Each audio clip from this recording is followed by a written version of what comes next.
Spirit of the Woods is a series of jewelry boxes that I make. Each one comes out differently because it's based on using unique pieces of wood. But what if I didn't have access to those kinds of boards? What if all I had was 1x and 2x lumber from the home center? Let's build it both ways at the same time and see what happens. The construction of the box is pretty simple. There is a central case that holds the drawers, suspended between two vertical slabs with rails connecting it all together. To keep things straight, I'm going to call the build on the left, which is the hardwood build, Abner, and the softwood build on the right, Bruce. We'll begin with the drawer fronts, since that defines the size of the case. Abners come from a thick block of figured maple that needs to be flattened and resawn. For Bruce, I just picked out the most interesting 1x10 I could find and went straight to cutting out the drawer fronts.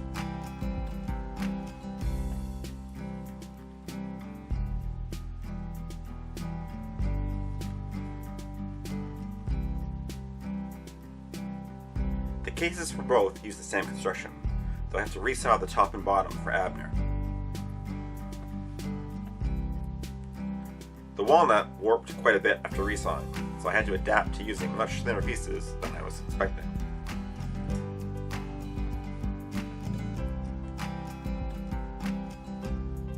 Each set of parts receives dovetails and then dados for the drawer sides.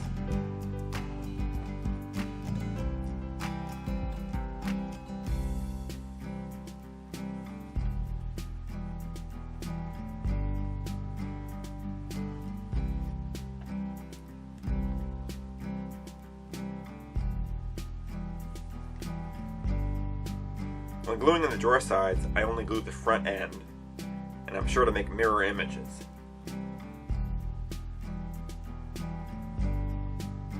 With the cases assembled, I can move on to the drawers. In order to make the best use of space inside Abner, two of the drawers have some unusual construction to make different height compartments.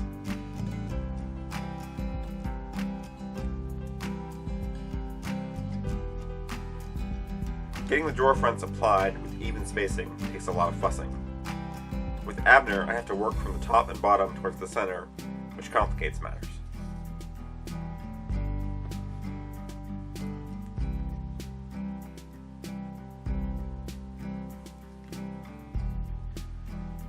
Moving on to the sides, for Abner, it's all about making the best use of the slabs, which have a lot of checking in them. For Bruce, well, I suppose I could just use a couple pieces of 2x12.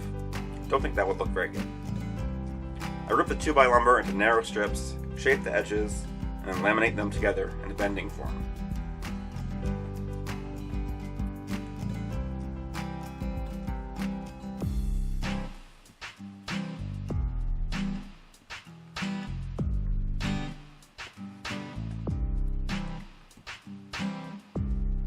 I can only bend about 6 or 7 strips at a time, so it takes several days to complete the slabs.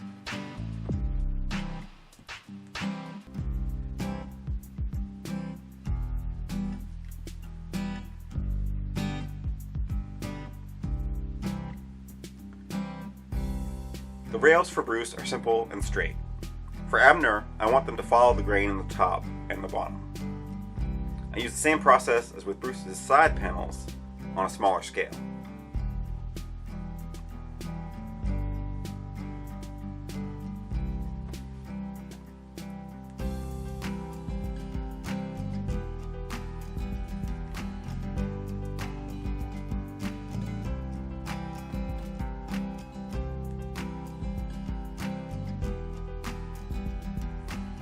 Because the surface of Bruce's sides are not flat, I have to mortise the rails into them.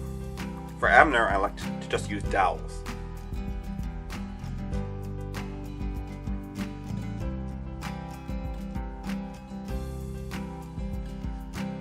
Bruce gets a mix of stain and paint, while I just get out of Abner's way and let the grain do the talking.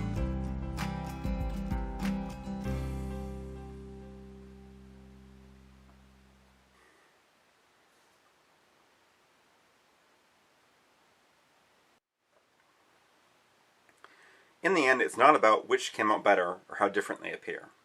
The process seems similar, but the experience of building them was very different. With Abner, through the whole process, I was taking my cues from the wood and adapting to what I found along the way. With Bruce, I was literally bending the wood to my will, as I made it fit the intentions I had from the beginning. In the coming weeks, I'll have separate videos for Abner and Bruce, where I'll go into more detail.